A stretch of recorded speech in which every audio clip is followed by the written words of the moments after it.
अस्सलाम वालेकुम जी। बहुत बड़ी ख़बर है जी। सुहेल अफरीदी के ख़िलाफ़ जो है मुकदमे 2 दर्ज कर दिए गए हैं।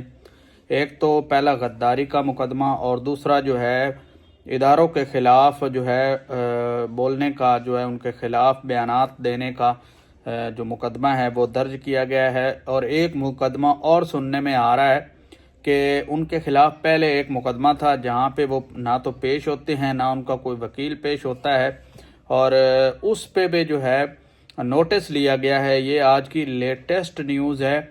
तो मैं ये सोचता हूँ कि मेरा ये अपना पर्सनल तजिया है कि हुकूमत क्या करना चाहती है, इतनी सख्ती क्यों है सियासत में। क्या ये, मेरा आपसे एक सवाल है कि क्या ये सख्ती इसी तरह बरकरार रहेगी? क्या इस सख्ती में जो है कुछ कमी आप महसूस कर रहे हैं या नहीं कर रहे? क्या ये सिलसिला हमेशा इसी तरह चलता रहेगा? कमेंट्स बॉक्स में आपने ज़रूर बताना है, ज़रूर अपनी राय देनी है। ये एक छोटी सी खबर थी जो कि मैंने आपके साथ शेयर की है। आप अपना फीडबैक दें, जिस चीज़ पे, जिस मौजू पे हम वीडियो आप कहेंगे उसी पे बनाएंगे।